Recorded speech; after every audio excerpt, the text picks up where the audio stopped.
She did not believe that slavery should end. White folks, take that in and reflect. Because what good is your teaching to us if your goal is not to see us fully liberated? I want to also take some time to acknowledge the 20-something free black folks who risked their lives by being educated by Margaret Douglas. Use their example as a reminder to pursue all avenues for education, but to also question the intention of our educators. Baby. We in here, yeah, we in here, 'cause we been. Y'all better get comfortable with saying black. We in here, yeah, we in here. Black versus the Board of Education. 'Cause we can't get rid of us now. We in here, yeah, we in here, 'cause we can't get rid of us now. And you know that we won't ever go, so you do what you want. That's why we are indeed a whole mood. That's it.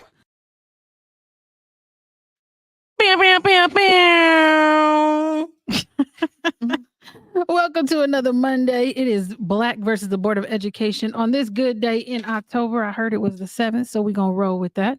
Anyway, my name is Miss Lorene and I am the captain of the ship. Welcome back to another week. I'm ready to set it off, but before I do that, and please make sure Melissa's up on the screen.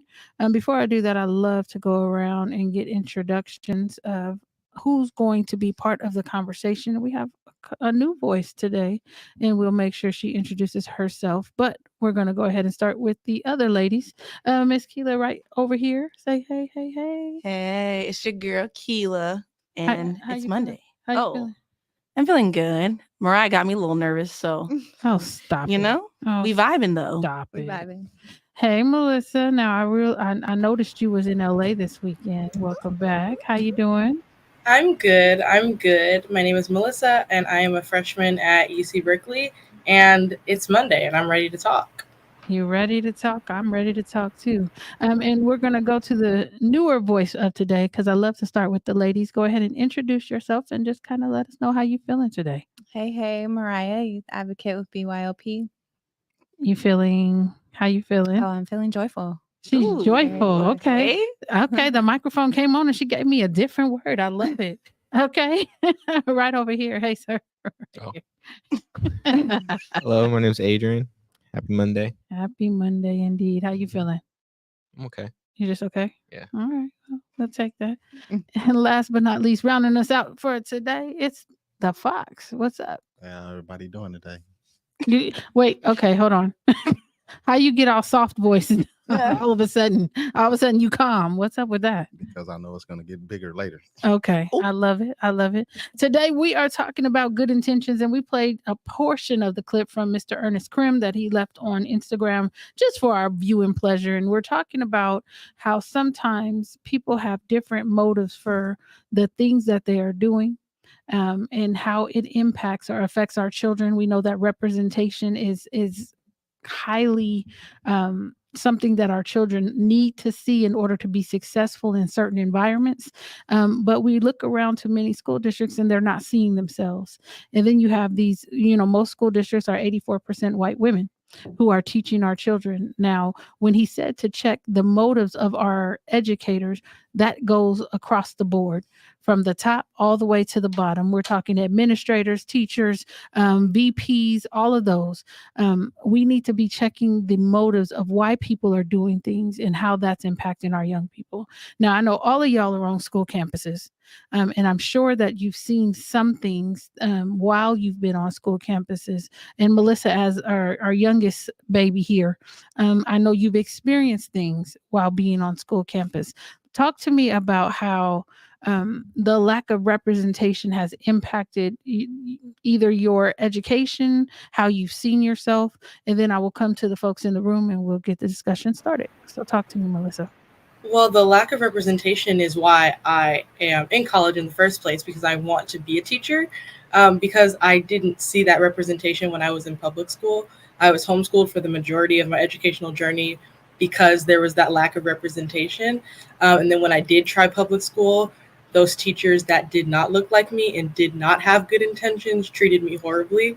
I was bullied by students and by teachers. And then my mom pulled me back out of public school and I was back homeschooled. So that lack of representation and the lack of care that people in positions of power have in the education system is ultimately why I want to go into the education system and be what I didn't have for students. Now, I like that. I love that actually, because well, let me back up. I like it for you. However, what I've noticed in most of the school districts that we've had, because Mama had to stay out of prison. That's right, Miss Tawana. Tell them, Mama had to stay out of prison. You're right. But I love that for you because you saw something that wasn't there and you want to be that. Why I'm concerned is because a lot of you are not on campus, and then some of them that are on campus, they them African Americans and not them Black folks like me. They become very problematic. And so I'm just wondering how safe it's going to be for you to enter this field and keep me off your campus. But, we're just going to leave that there. Keela, talk to me about the lack of representation that you're seeing on campuses that you're serving. Yeah, so we're at a school and there's literally one Black counselor, there's one person that's Black in the office, and then one Black supervisor. Other than that, all white people. So I think like the program we're doing, it's really important because, there isn't a lot of people that look like them. And so when we're on the campus, they always want us to be there Mm-hmm. because And talk to me, tell them the name of the program for some of them who may be new and don't know what you're talking about. Black Girl Support Network, BGSN specifically. Yeah, so they always want us to be on campus. Literally, one of our girls today, she was like, "Oh, it needs to be every day. Like, I need to be here every day because you don't have a place." She doesn't feel comfortable to tell people certain things, and I think that's crazy because we're only there twice a week. So what about the other 3 days? Right. So I just think even and I was in school. That's the whole reason why I am a mentor for Black Girl Support Network because there wasn't people that looked like me, and it was hard to go to school every day because no one cared. Adrian. Yeah, I think you can obviously see like how the lack of representation is affecting the kids because the teachers, they don't understand Black children. So with that understanding, when they don't understand something, they just punish it. So it's like quick to discipline with Black children because that's not how we were raised. So since we were raised different, it's automatically bad. So that's what I'm noticing is when me and Fox are on campuses, we kind of have to go in and play the Black man. You got to play them? Y'all not the Black man? No, we have to play them because they're not used to that, and they're used to white teachers who don't know how to handle them. So then when we come in and we know how to deal with Black children, it's different for them. Gotcha. And you mentioned when you and Fox are on campus, and Fox. First of all, I want you to talk about one, how you may be perceived by the teachers when you walk onto a campus, and how that impacts the way in which you communicate with them, the teachers, and then you can talk to me about the students. Well, to piggyback off what Adrian said, you have to play the Black man. So we Bring that closer to you. We walking into an environment where one, you don't know how to raise our children culturally. You assume their attributes to be aggressive, and this is just the way they talk with their hands. They say stuff like and that really just might mean I just need a juice. But for the teachers who we are encountering when we come into contact with them, they see us when we come on the campus. They already feel like, who is he? They already assume I'm about to raise my voice. They're already touchy feely. So like Adrian said, you have to play the Black man. I have to show you this intelligence. I have to show you that this is how we handle a situation. They have to be okay with seeing that, hey, this child is out of control. He's in your arms right now. You're squeezing his hand too tight. And then when I walk in or Adrian walks in, he wants to give me a high five. He wants to tell me what's going on. And they don't understand, how do we have that buy-in theory? There's no secret that we can tell them because we're being intentional in how we work. But again, like Adrian said, you don't know how to raise our children. He knows me. I know them. The little girls, they know He is you. He right? is me. These are my little sisters. These is my little nieces. This is my community. He's just having a problem right now. He just needs some help, or she may need some help. Their uncle may be gone. Uncle Ray in the pen. Their daddy just might not have never came around. Their brother might be older. Might be an age gap. However, we know how to deal with that, and the teachers seem not to like that. We're gonna get to that in a minute. We're gonna get to them not liking it. But I do want to know Mariah's first initial impressions. So you're starting to go on campus and you're starting to see how things are playing out. So talk to us about the lack of representation that you're seeing in the way the kids are responding. Yeah, so kind of to add on to what she was saying, there is, I think, one black woman in the office. I have yet to see any black teachers, but I think it just highlights the importance of having a safe space. Mm-hmm. So thinking of myself when I was younger in school and I would get in trouble, I obviously wasn't going to run to my white teacher or another white teacher for support. It was always like the black lady in the office that was like, okay, that was my safe space. So I think just having us there and having the girls come in and have a space to vent and talk about what they're going through in class really highlights the importance of that. And then also what Adrian was saying, different seems to be bad in these schools. So that's the lack of representation is automatically connects to that. So I won't say specifics, but when we had a situation with a kid today, it was he had been bullied and he had suppressed it, and finally he blew up. So, and he's a black kid and was being bullied by a black child. So us coming in, it's kind of like, okay, we understand he's been holding this in, and like we can see the suppression. But from the outside looking in, it's like, oh no, he's aggressive, he's angry. Yeah. And so when you guys had the situation today, right? And you were able to go in with what it sounds like care, compassion, and concern. Mm-hmm. And then the other folks were ready to be punitive. Mm-hmm. Do you think that if they would have asked for some advice, you guys could have handled that situation a lot different? Absolutely. I think that was why we rushed over there, because I mean, the punitive action was already taken, so maybe we would have been a little bit too late. But yeah, that's exactly why we rushed over there, so that those actions wouldn't have been taken. Mm-hmm. And so what I need our administrators and our teachers to understand that you cannot out-suspend your way out of this problem. This is the same problem that is pervasive in our criminal justice, juvenile justice system. You have the folks, and I'm gonna keep reiterating it until you get it in your spirit. You had the folks who were never responsible for their own children during slavery, all of the sudden become experts on how to rear black children, when it was wet nurses, black women, who were rearing white children. And somehow we have placed whiteness on such a pedestal that they have become very paternalistic in the way in which they communicate with us, and they think they know better than we do. And this is going to take a solution from your black community. These discipline numbers are dismal. They're ridiculous. That means somebody don't know what the hell they're doing. And until we can acknowledge that there is a problem, there's nothing that we're going to be able to do to fix it. The first step is acknowledging that there's a problem. So I listened to the video that Mr. Krim put up on Instagram, and it caught my attention because you had this white woman who decided to educate free black children, right? She did not realize that during that time it was illegal to educate enslaved black children, but she did not understand or know, she says, that law applied to free black children. The problem is her ideology was she didn't believe slavery should end.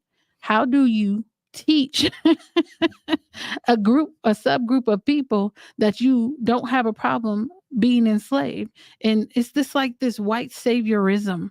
And honestly, that's really no disrespect to any white person who is coming in and have good intentions for our children, but understand you are not the authority on them. And we just have to keep it a buck.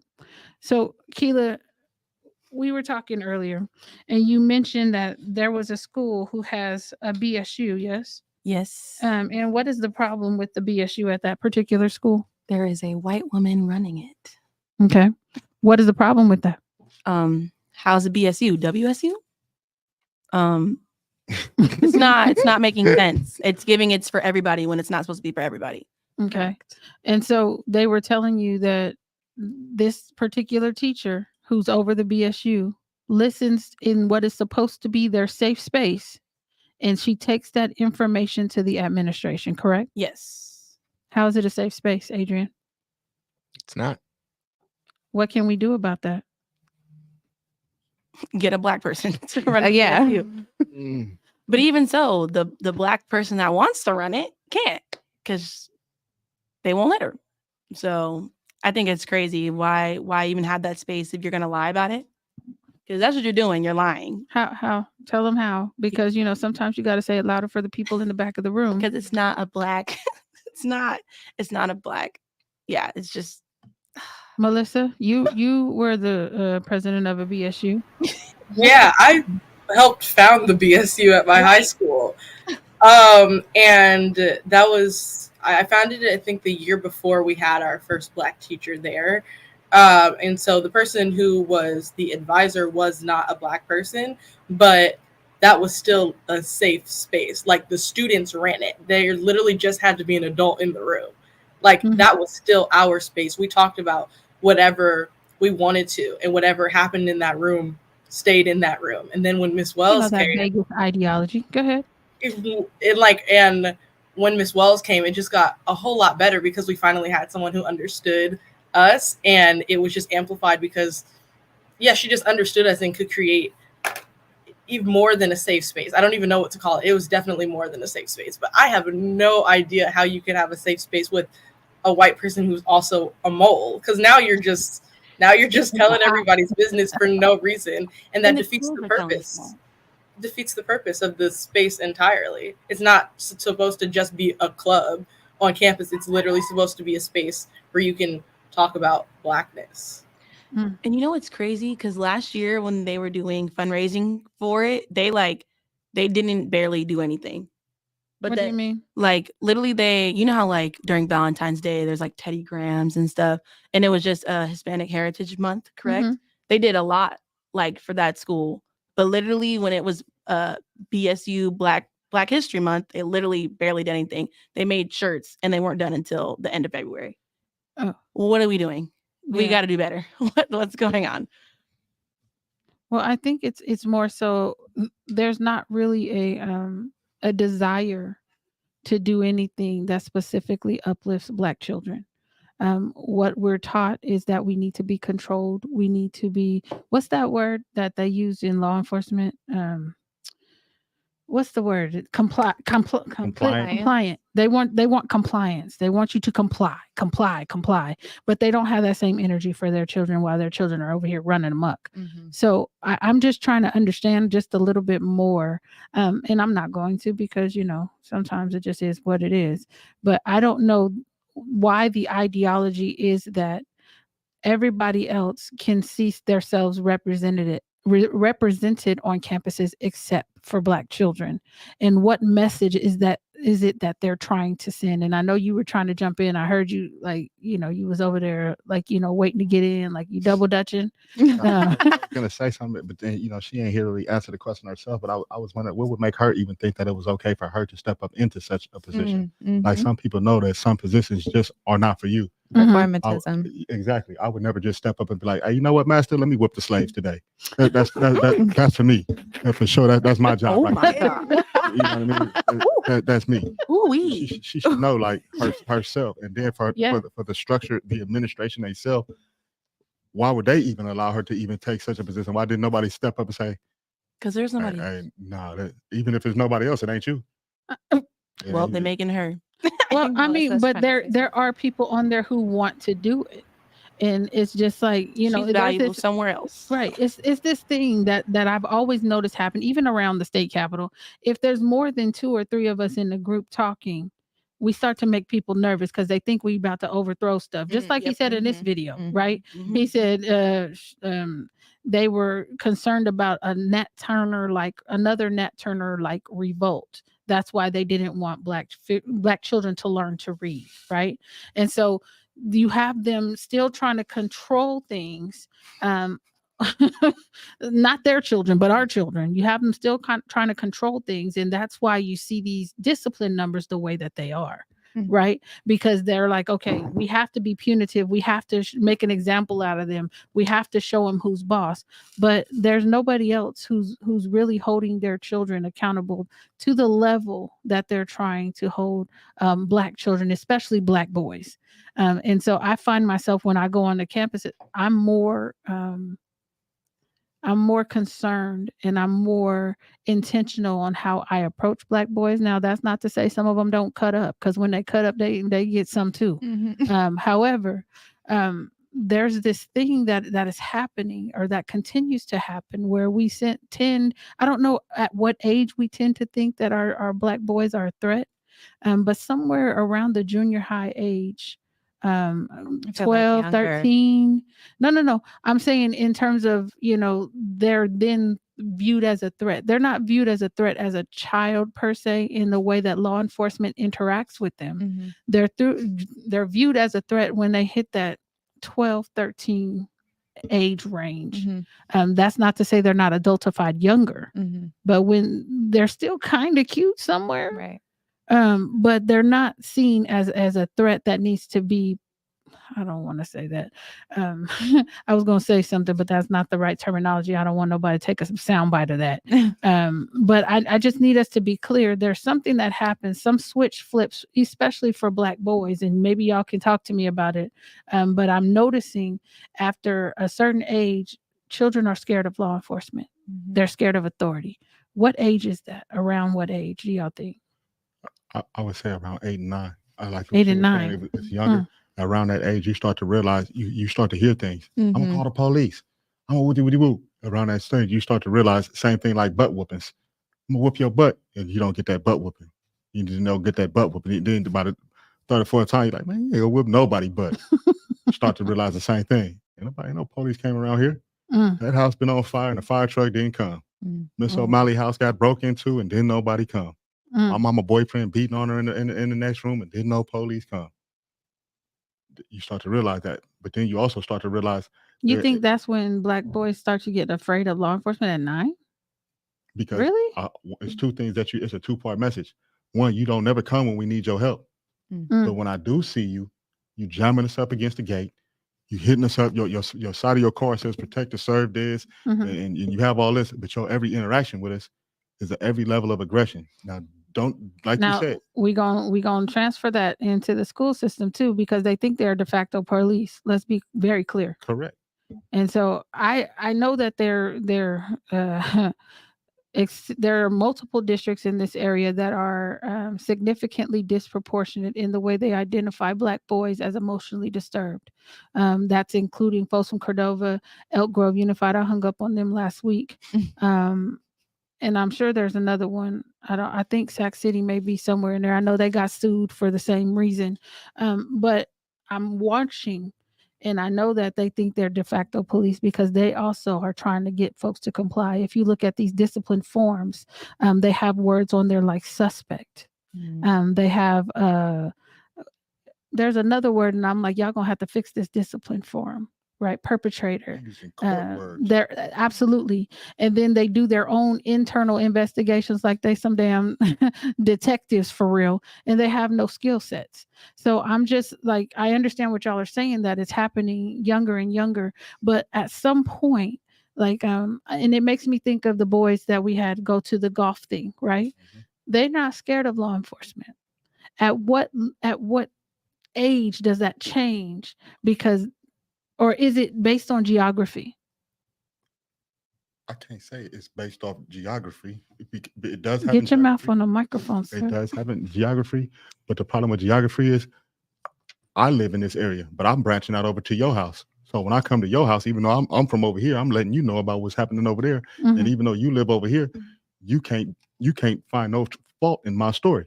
The boys that went golfing, they called the law enforcement to help their father. The law enforcement came and picked up their daddy, and he never came back home. They thought they was doing the right thing. These little boys weren't under 7 years old. 7 and 6. We called. We did the right thing. Our father was having a mental breakdown. We let him know when he got here. Hey, he a mental patient. He worked in your army. He went to your army and he came back crazy. Something's wrong with him right now. The police took him. The next day he was dead. And so how do you think that impacts them? Because they went golfing with law enforcement and they enjoyed themselves. They enjoyed themselves. That was the first level of them even breaking out. But it took us having to show them that if we wasn't there to branch that for them, to bridge the gap, that gap for them, they was already on some Nah, we don't. I ain't smelling you. Mhm. Okay, what you talking about?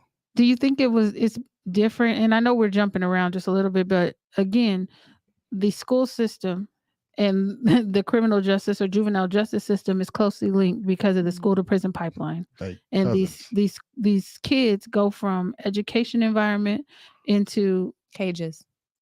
let's talk about it. Exactly.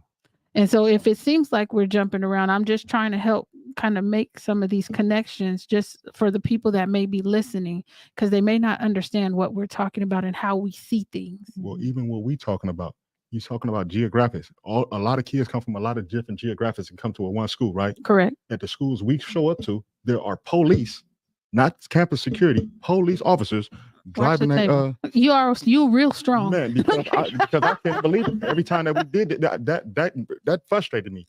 I was in the car with you first time I seen it. I said, "Is that a real police coming on the campus?" They drive their police car up onto the campus, up on the curb where nobody else can park at. No other, not even the principal can park up here. They drive their police car up there. They don't holster, leave a weapon in the car or anything, and they get out the thing and they let them. And they have an agreement with the administration at these schools, and they just walk freely around the campus doing their little bully thing. Looking at these kids doing weird stuff. I'm showing up when they have fights or whatever, and I get it. Like you said, some of these kids they are bad, but is this the level of engagement that we need to engage them on? But let's be clear. Some of the kids are bad, but they span racial groups, and there seems to be a special reserve type of aggression they have for Black children. I only seen these officers show up on these campuses for Black kids every time. Every time that we've been there, they've only singled them out. That's the only people I've seen them pull to the side and see. And even like when Adrian was saying, we got to teach them how to talk to us. When me and Adrian are outside with these boys, we outside and we get to playing football with them. And all of a sudden, we got all the Black kids around us. And like you said, when we all together, we must be doing something. All of a sudden, that's when the whites come out and they tell you, "Hey, you can't be on your back." And are you going to take them in the classroom and teach them something? And we be setting them right out here. We don't need to go over there. We doing right here. Adrian, take them over there, throw some basketball with them. But now that they all right there, now all these people that wasn't paying attention at first, letting them run amok, now they have something to say. Yeah. But we ain't doing nothing but teaching them and steering them in the right direction. But you want to get in the way of that. Yeah. But if I sit up in a classroom and just be on my phone all day, you won't say nothing because I'm letting the process from the school to the prison pipeline happen for you. By me disrupting that, by my presence being there, by Adrian throwing that football back this way and I catch and I run and I throw it back that way, it's a disturbance. Call the police. What is you doing here? Yeah. And I think I've also noticed, because I go to the campus a lot, and I keep the teachers and administrators away. Because I think that anytime we take a contract or whatever, I'm very clear on what it is that you all are there to do. We are not there to be punitive. We are not there to do the teachers' jobs. We don't do no disciplining. That's not your function. But what I noticed is that is the function they try to give you, because most of the times when they hire Black men, they relegate them to a disciplinary position. And that's not what we're here for. And so I remember they asked somebody to watch a class. Maybe it was me. And I'm like, yeah, no, you need to go find somebody who work on this campus to watch your class, because I don't work for them. I work with them. Y'all don't work for them. You work for BYLP. And we're not there for that. So you need to go find somebody who's here for that. And they told on me. Now, this is another thing. When they don't get their way, they weaponize their tears.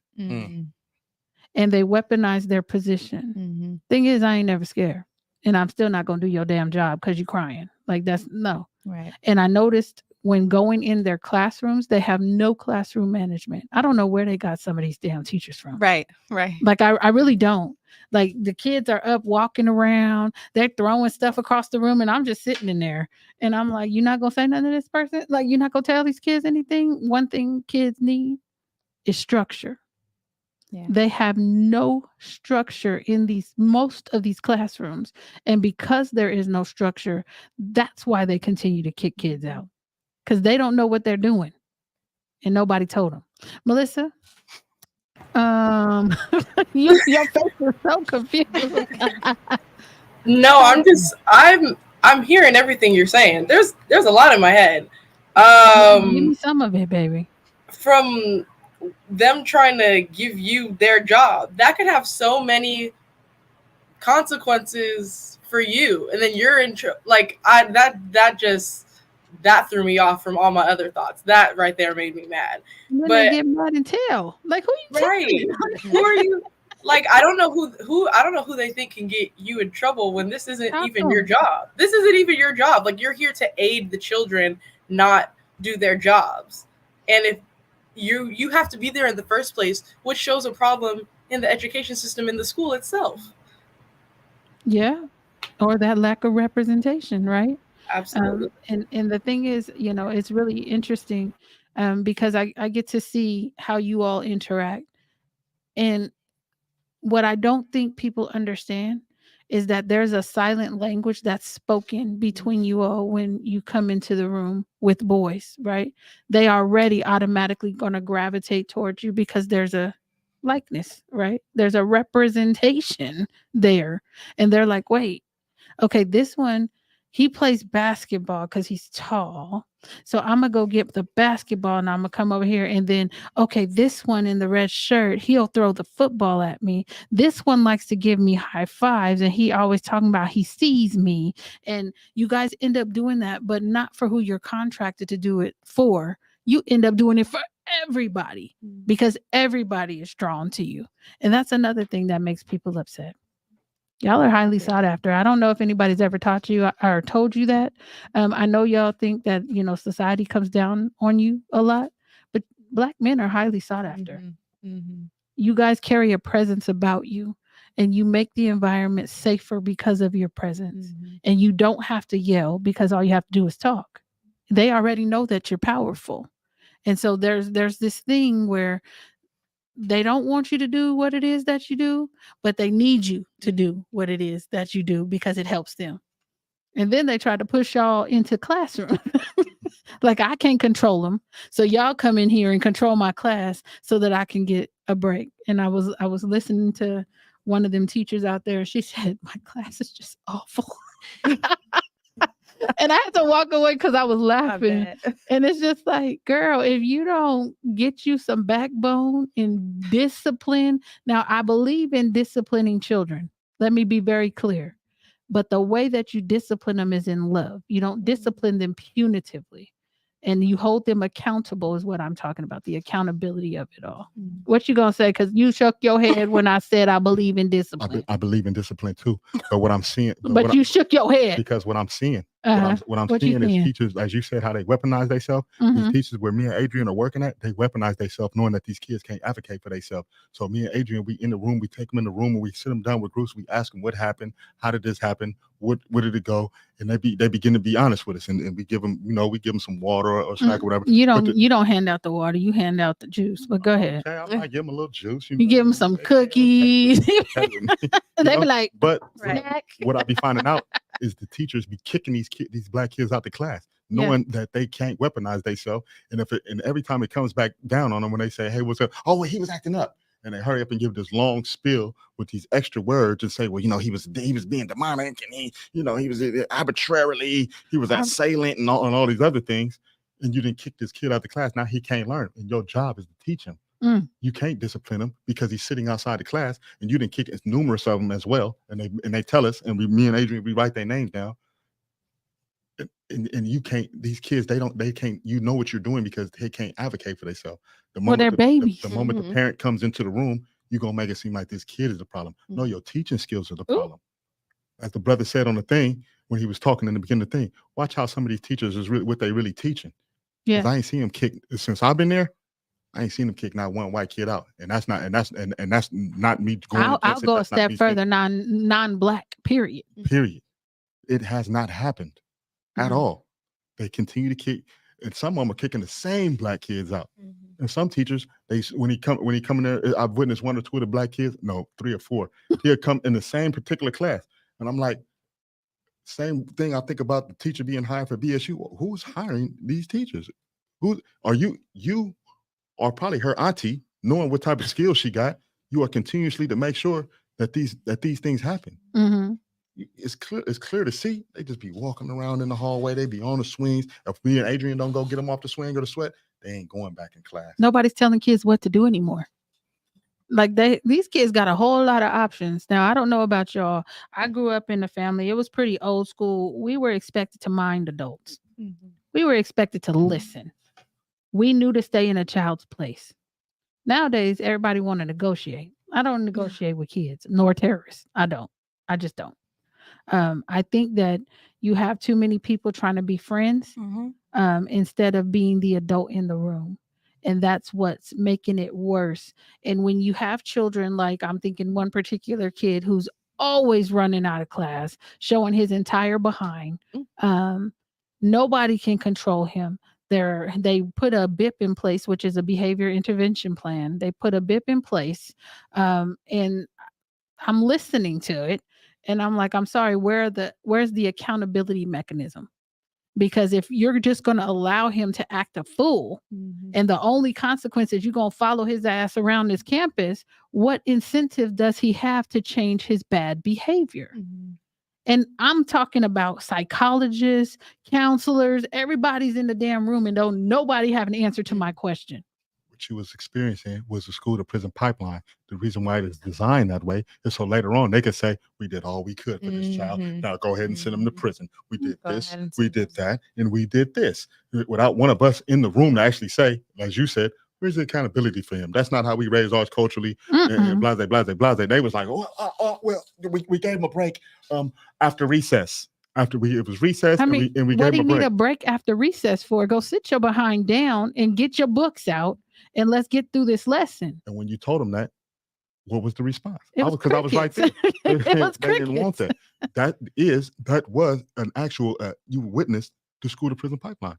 That's how. And this fool is climbing on buildings. He's climbing up trees. He's telling people F them. He's just walking around. And if you don't control him now at 10, you're leaving him in the hands of law enforcement. Like, come on. And these are people running the school system. And the one lady kept cutting me off. Anyway, I'm not gonna go there, but she kept cutting me off, and she almost got it. And I was trying to be really nice because that was the first time I was in the room with those particular white women, and I didn't want to scare nobody. But let me be very, very clear. I don't like being cut off. If you knew more than me, I wouldn't be there. Straight up. And if you had something different for our children, there would not be a need for us to be as busy as we are around here. So ask for help and then pay us to give it to you because you're not good at it. I mean, nobody wants to tell people the truth, and I'm a realist. So I think that we have to do more truth telling because that's the only way we're going to change this system. And Adrian, you had there was a comment on that story that I wanted you to read because I'm a segue pretty quickly here. What was the comment?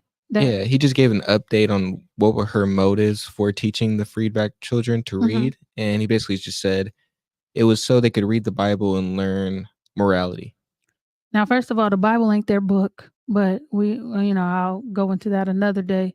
Number two, there's this certain school around here, a bunch of Christians allegedly. And there was this young girl, I think she was like 8 years old. One of her classmates choked her, put her hands around her neck, and injured her. And the little girl received no punishment. As a matter of fact, not only did the little girl receive no punishment, the principal decided to destroy the initial incident report. So there is not an incident report that has anything on record because the principal, Christian school, Bradshaw Christian, the principal said that she wanted to do her own investigation. Now, I don't know how you do an investigation while destroying evidence, but, we'll go there. And so the little black girl, she then experienced another incident where another kid this time fell into her, knocking her down. And she told the kid, if you do that again, I'm going to punch you. Now, this principal, same one, decided to punish the black girl. She took away her recess, which, I tried to look up the law that said it was illegal to take away recesses, but that only applied to public schools, which really pissed me off. Public schools and charters, it does not apply to private schools. So this baby had her recess taken, and she had to sit down and write Bible verses. Now, one, I want to know which Bible verses she was asked to recite. And then number two, I want to know what type of damn Christians these are that would then victimize a victim instead of holding the person accountable. Now, I understand people will throw forgiveness at me, but I don't forgive people who don't ask for forgiveness. There's no blanket forgiveness over here. So I'm just wondering, again, we have people who are running schools. They run it like a business. I understand people want to make money, but these are kids' lives. This was the first interaction this baby is going to remember, a traumatic experience, dealing with one, a school principal, two, someone who professes to be a Christian, and three, in an environment where I'm paying for my kids to go to. So mom and dad decide to go and meet with the principal. They walk in. The principal refuses to shake their hand, talking about her hands are wet. But she did offer them coffee, though. And as they're talking to her, they felt like they were being talked down to. And so ultimately, they made the decision to remove their children from this Christian school. So they removed the kids, and the school still charges them for October tuition. They removed the kids September 30th. Tuition came out on October 1st. Wow. Again, we have learned in our community to be very docile when dealing with demons. Mm-hmm. And I'm going to just say it like that. I don't play with demons like that. And so I need people to be very, very clear about our intentions, because we sent a little email over requesting the meeting. Now I know demons are cowards and they don't want no smoke for real. But my intention is to keep pushing the line, because I know those are not the only Black children over there. And if you are a parent and you have your children in Bradshaw Christian School, I'm going to need you to start asking some questions about their discipline practices, because if I'm paying money, my kid has every right to be here like every other child. Mm-hmm. And unless the tuition is different, which it rarely is, unless I want to know who this kid is related to, actually. I want to know if their parents or grandparents are donors to this school, because why was she not good enough for a punishment, but this Black girl was given a punishment for words she said? Now, this other girl wrapped her hands around her neck and injured her, and she said, I gave her a stern talking to. I bet. Why are there different rules for different children? That's all. Melissa, your face looks worried. Everybody in here is just looking at me, but I can keep talking. But what are your thoughts? They charged them tuition for October. That's what your child did not set foot on this campus. Why are you that would be ripped up? I didn't see that. You're not getting any of my money if my child's not there. It reminds me of that little TikTok challenge or whatever. Give me my money. Like, that's what it reminds me of. Like, what are we doing? What are we doing? And why do we just, oh gosh. But That's go ahead, insane. I'm sorry. No, you're good. That's absolutely insane. And I didn't even think about it until you said it. I want to know who that child is related to, because there's definitely a disconnect. There's definitely some hierarchy somewhere that is putting that child at an advantage. And what is a stern talking to doing to someone who is physically harming someone? And word on the street, this other little girl that didn't receive a punishment is a hellraiser. She's had multiple interactions and run-ins with teachers and other students, and this child is not being held accountable. Now, the only thing that I can see why they would be lax on it is if this child had a 504 and IEP. Those are the only things that would make me think that they would deal with her differently. But why she couldn't write no Bible verses? Like, what do we have about loving people? I don't know. You said what? I said, why are you writing Bible verses? I just want to know which Bible verses she had to. Like, I'm curious. Like, there's a whole thing that we can, like, what were you trying to communicate with that? And why wasn't that same message available to both children?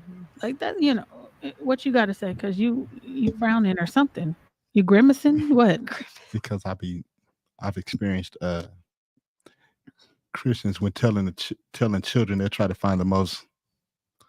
They'll try to go to the Old Testament, try to find the horrible story they can find, and be like, "That's why you need to have forgiveness." And start having to write something about forgiveness. For God so loved the world so much that He gave His only begotten Son, the lover so believeth in Him. They'll go on and on and on about something that doesn't actually fit what's happening. Yeah. And to have somebody just recite it over and over. There's a lot of people I met in my course of time from the journeys that I've been on in life that was their disconnect from the Bible. Well, it's not their book, but go ahead. It was their disconnect from spirituality and spiritual people. Mm-hmm. They lost a connection, not just with that book, but with the churches and with the spiritual people. It's a trigger for them because somebody of spirituality took him down a course of wrongness. And sometimes in Black homes, cast aside the book, our spirituality is what holds us together. And you break somebody's spirituality early on like that, you break community with them. You break soul ties with them, and they need them soul ties more than they know. And sometimes when we walk in the room, that is what we're bringing. So when you say like a Black man might walk in the room, that's what I bring, that's what I offer. That's what I'm trying to repair. That's what I'm trying to give you some of mine that I've repaired. That's what I'm trying to teach you to repair your spirituality. So you'll have some more. You'll understand your moral set in society. You'll understand your moral set inside of your home and your moral set within yourself. But somebody else has already came along and damaged that for this boy. And sometimes the girls as well. Not sometimes, a lot of times for the girls as well. And I wonder, Mariah, you can jump in anytime you want to, but you're listening to what Fox is saying, and I can probably assume that this 8-year-old is now going to have a certain way that she looks at so-called Christian people. Correct. I think there's a lot to be said from a trauma-informed perspective. There's no conflict resolution in that situation, in all the situations, but this one specifically. Where's the resolution between the two girls? So now these girls got beef because one girl's in trouble and one isn't. The lasting trauma, you don't know what both of those girls are going through at home. And then here they're having to go through it at school as well. And there's no accountability. That's the main thing. There's no accountability for the teacher, for the other girl. And then for the girl that was disciplined, what does she learn from it? What does she actually learn?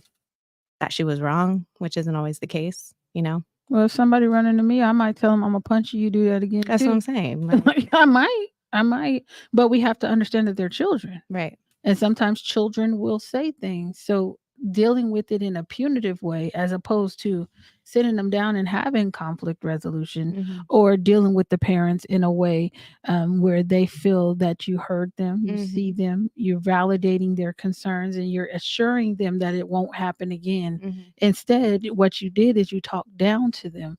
These are people who are paying you, by the way. You talked down to them, you dismissed their concerns, and then you basically gave them the information or the perspective that you're going to do what you want to do. That's totally unacceptable. Right.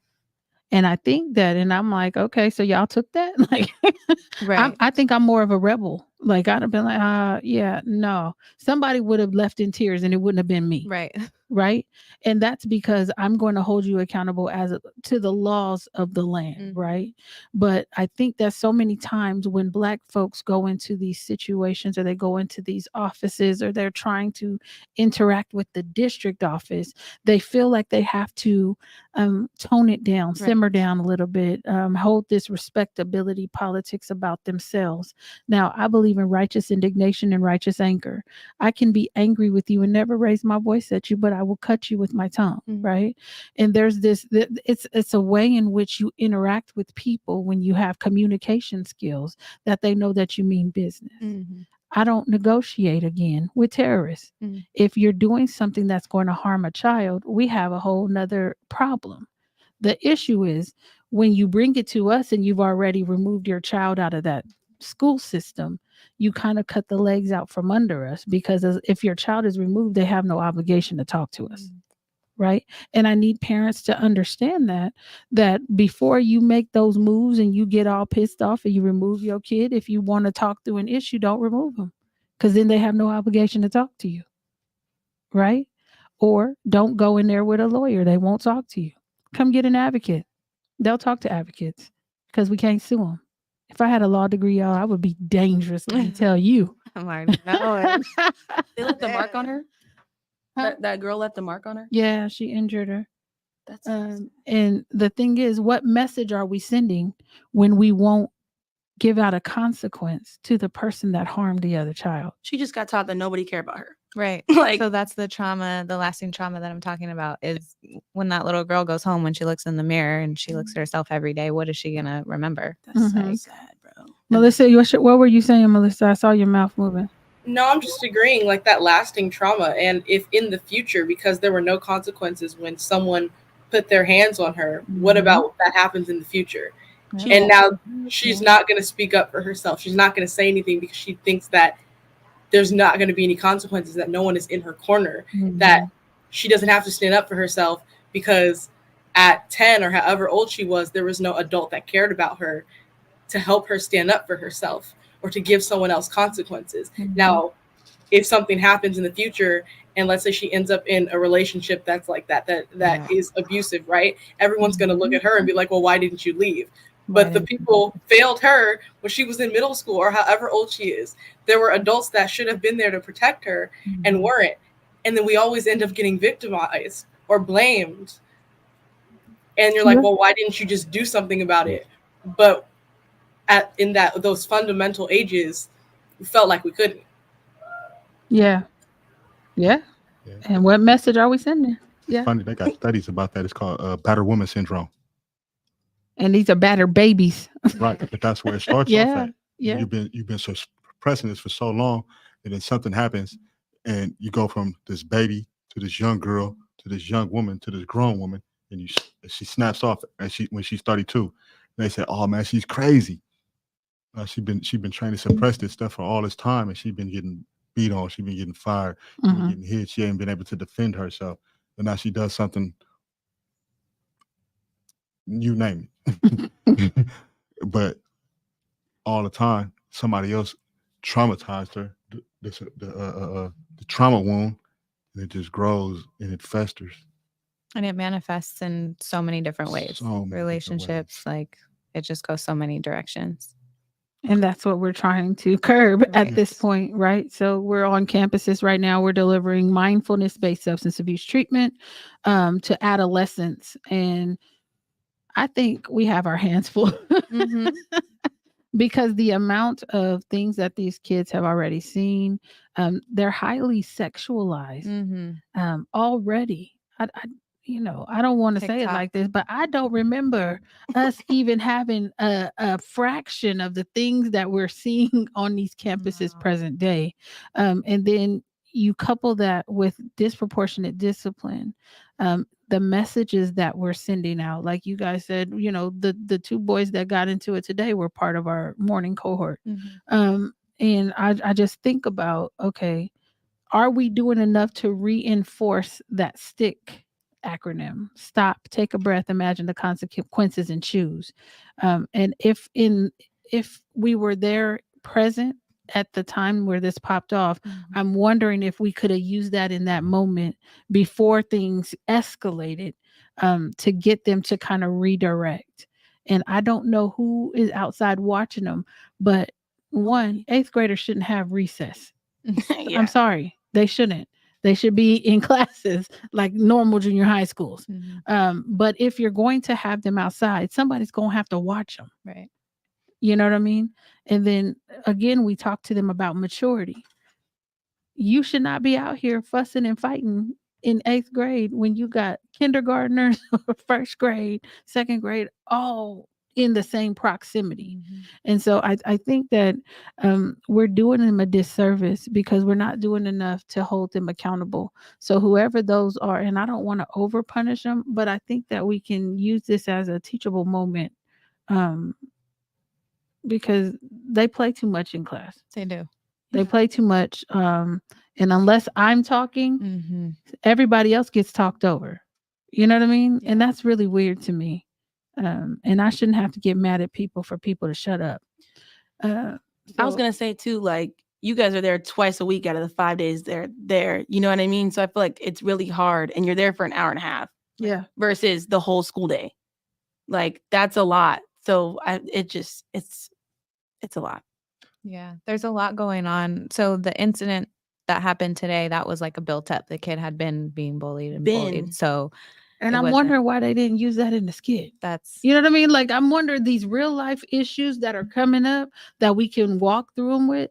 Why do they spend so much time? Well, I On mean, violence. most He didn't know you of could their talk about it. skits have happened around fights. they want to fight instantly, especially the girls. Let me put my hair up. I'm like, Right, all the time. yeah, When you say you wonder if we're doing enough, I think we are doing enough.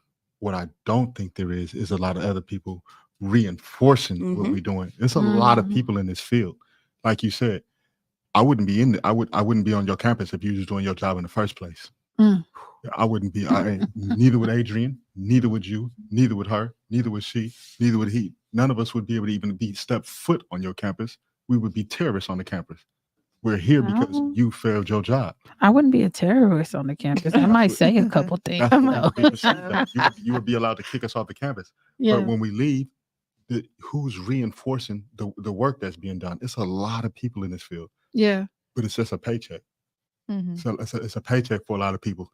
They go, and what makes it sad for this particular line of field is teachers go to school to be teachers. You went to school just to manipulate your own work. There's no integrity behind what you're doing. You know what I mean? And without that reinforcement of a new age way of thinking, this is new material that we teaching. This is material that has studies behind it. This Yeah. is material that people have went in the forums, rooms, groups. They talked about it. They did statistics about it. They tried it. We get certificates for this, and we going in the room saying, "Hey, I have not only lived life experience, but I've studied the book about what it is I'm trying to teach out for you, and I know how to do it correctly. That's why I'm here. What you're teaching is outdated. Yeah. It doesn't work. It didn't work in the first place. So let's put some reinforcement behind this right here. You've seen the embodiment of my work. You see it going. You see him working. Mm-hmm. The substitute was happy we was there today. The whole time while we was doing our job up there, I seen him. He was behind his desk like on his this. phone. The whole Well, he was time. laughing at the girls in our group. He was. Yeah. Like, he was listening. How but- can you not? And on his phone. But what did you actually have to do? Nothing. The only thing you had to do was reinforce what was said. Instead of us asking the students what STIC stand for, when we go in there, ask see if one of the teachers know what it stand for. We've been in there enough time. You should know what it stand for. Yeah. Bet you they don't. Because they not. Well, we're going to teach them on Wednesday. Mhm. We're going to teach them on Wednesday because I think that you're right. It has to be a continuous reinforcement. It should be actually posted in the damn office before they decide to suspend or whatever it is that they're doing. Because in the campus we're about to start next week, we have a clause in the contract. They don't suspend anybody until they have a conversation with us. And so that's not happening in this current campus. And so I think we're going to have to make some addendums because Mhm. there has to be a different way in which we hold our young people accountable, and it can't always be punitive. What is kicking them off of the campus going to do? What's it going to teach them? Yeah. And let's be honest too, because when I heard about it, these boys got suspended for pushing. Not a black eye. Allegedly. Not a busted lip. You telling me you couldn't sit these boys down and talk to them the same way we talking to them? They can't. No. You could. We was quick with it to go, and then just the fact that like it took you guys an hour and a half, 2 hours. You know what I mean? Like you guys couldn't have done that. Like why did it take for us to come? It's built up like you were saying. Who knows how long? Like that's just crazy how we just came in 2 hours later. Okay, boom, it's fixed. And in that 2 hours is when everything unfolded of how it was built up. How it really if you don't talk to Yeah. if you don't So it talk was to like, them, okay, So where did was you all this? guys ask them though? Because I remember at the brother, are you okay? You were saying that nobody ever asked you guys what actually happened. So did you take the time to ask them how it went? The boys. Yes. Yeah, each of them got to tell their side. They were in the room separately, and then they came in the room together. And that's how it unfolded. Was basically this had been going on for a few weeks. Apparently, allegedly, it had been addressed. It wasn't clearly if it was still going on today. The bullying, and then each boy got to tell his side of the story. One had obviously witnesses to back it up. The other didn't have anything other than he didn't know. He didn't know why he did it. He didn't know. He doesn't know why he bullies him. And that's because the he's resolution. small. Yeah. But like I said, it took 2 hours. Like, be for real. Like, And it's then both one- are suspended. Yeah, like, So we're clear. so the one who's been victimized over time has also received the suspension. the one that Yes. physically got The touched. one that finally, I mean, he didn't hit his breaking point. I'm sure he could have did a lot worse. Yeah. But yeah, he's also being suspended because he finally stood up for himself because he was tired. So what message are we sending our young people when we do that? Those administrations. That's what I'm saying. What message are they sending our young people when, okay, if I allow this to go on, it's going to hurt me. Mhm. If I respond, it's going to hurt me. So yeah, But that's why when they see us, they're excited because they finally got somebody that's listening to them. But we're only there twice a week. Like, They are. We just did the same thing last week with 2 girls. These girls, this was starting to set off into a whole clique thing with some jumping and stuff was going Oh, on. out here. Yeah. We went there, found out what the problem was, which was on some. It wasn't. First of all, it wasn't a problem because when the girl came in the room, it's like they came in the room. They started laughing. These girls was about to start some jumping at the school. As soon as they seen each other, and we tried to amend the situation, they seen each other and they wanted a hug. Girls, okay, it's over. I'm like, why have I been here for 45 minutes? Yeah, but you see, it took 45 minutes. But like we said, our work when we go in, what happened? What's wrong? Why do you think that? What make you think? I'm that? about to get mad. So don't get mad. How It come? just is what it is. that's And I'm just like, y'all have us sitting up here. You're like, you guys need to talk to them. You They're look about stupid. to start You look fighting. And silly. it's like, okay, Okay. he talked to one. I'm sitting up there talking to another. And when the other girl came, first of all, the issue is this little girl likes her. And she was jealous. Yep. That's usually what it is. Let's be honest. They were wants to jealous. be your friend. Well, yeah. Not this particular one.